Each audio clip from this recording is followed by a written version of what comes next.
Yeah, I mean, first, my message to federal employees who work in Maine is, thank you for your service. We are sorry that you have to go through this incredibly chaotic, poorly planned, poorly executed, and confusing process. And honestly, we don't know any better than most of them about whether this is mandatory or not mandatory, because as you know, there's a different email that comes out every day. But our belief is that Doge and Elon Musk have actually no authority over hiring and firing. They're not going through proper employment proceedings, and what they're doing is extremely arbitrary. So I understand how confusing it would be to be one of those employees, and many of them are getting mixed guidance even from their advisory staff. But this is just part of a horrible pattern that's going on right now, mistreating federal employees, making bad decisions about where to cut, and not providing efficiencies in the federal government.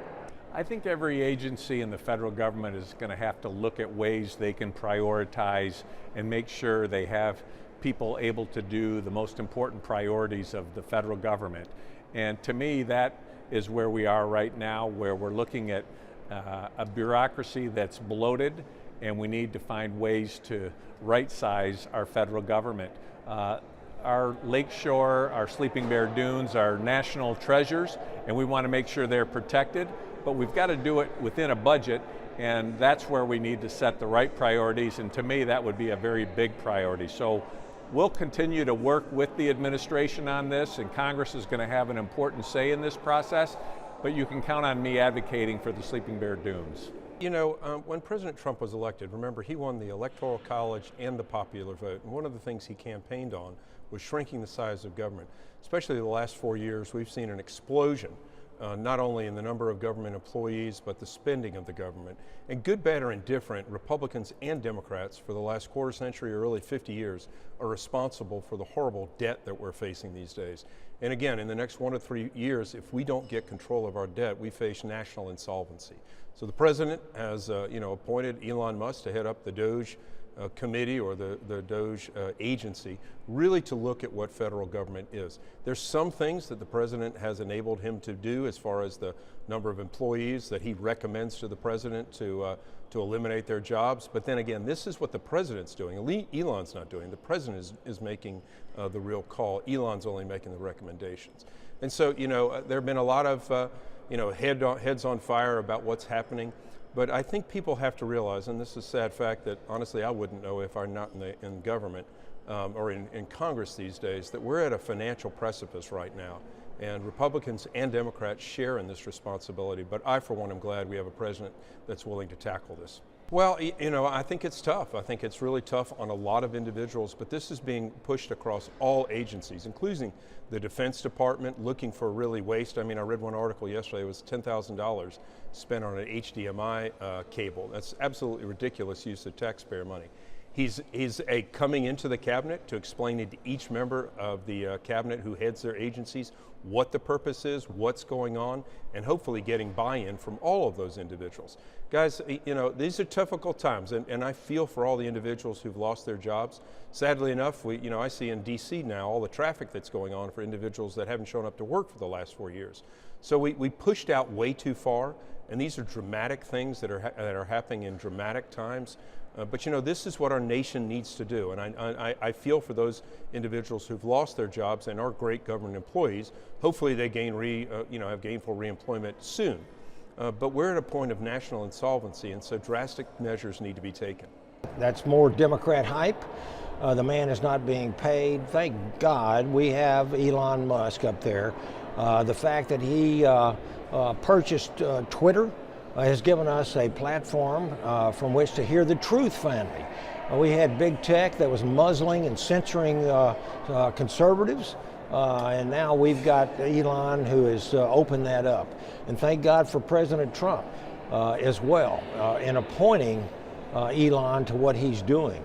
I welcome what Elon is doing. I have no doubt that he's going to be up there for a temporary period of time, not taking any salary, but streamlining this government and finding all kinds of stuff. We know also, as an example, that we have approximately 64 million more Social Security accounts than we have people in the United States population. That's how many Social Security accounts there are giving someone somewhere around the world benefits.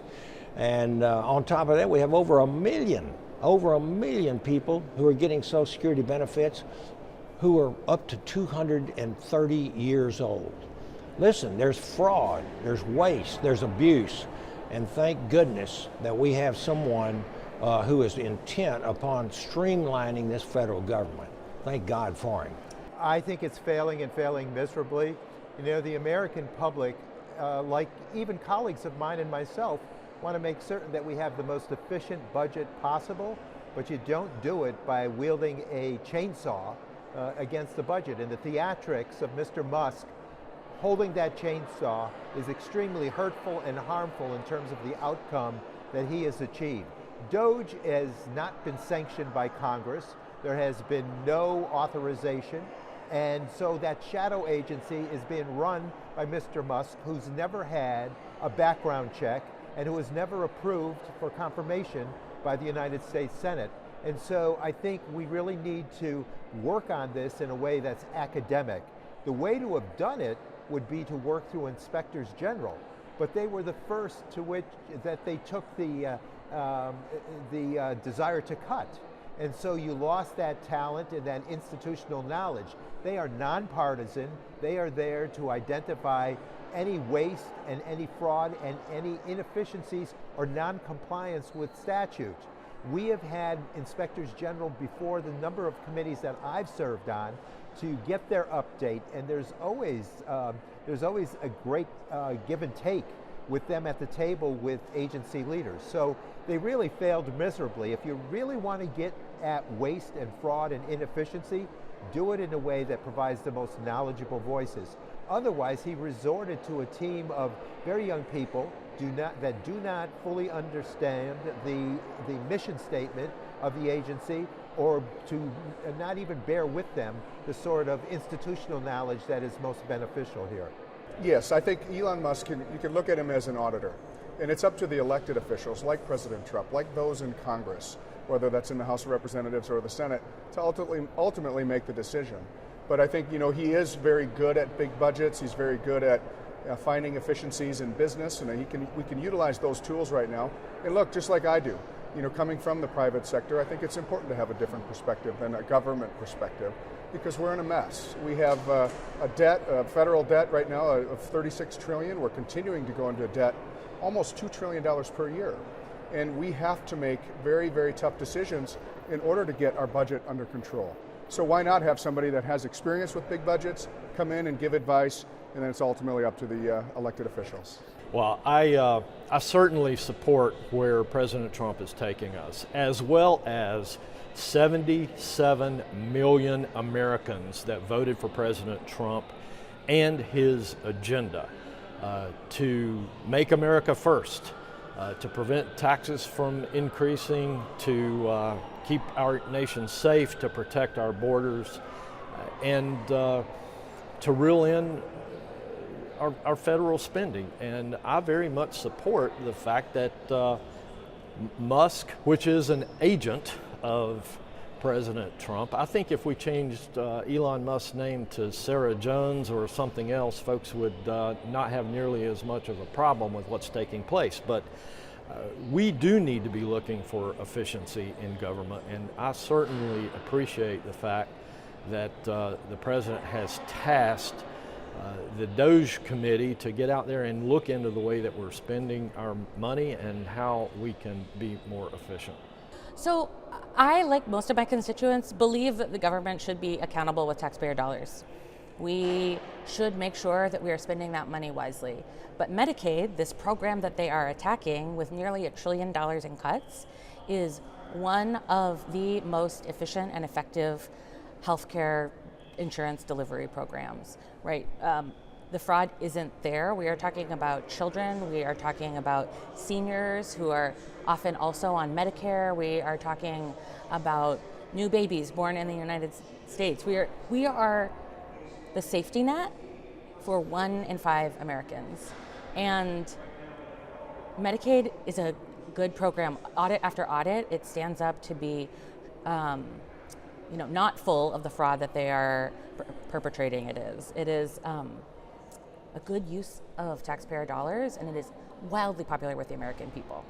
I think we should be able to. We should be able to have discussions about, what is the most efficient use of our resources? How do we serve people better? How do we ensure that, 1 in every 2 college students isn't food or housing insecure? How do we ensure that the huge number of kids with disabilities who should qualify for Medicaid services but don't because their state has run out of funds get the services they need? How do we make sure that special ed students get the support that their IEPs authorize them to get but aren't able to get because the federal government hasn't been keeping up our end of the bargain and fully funding IDEA, or even funding it at the 40% that they promised? There are definitely ways that we could be more efficient and effective if we have a reasonable discussion about it, if it isn't just grandstanding and supporting the hatchet that Elon Musk is taking to government programs.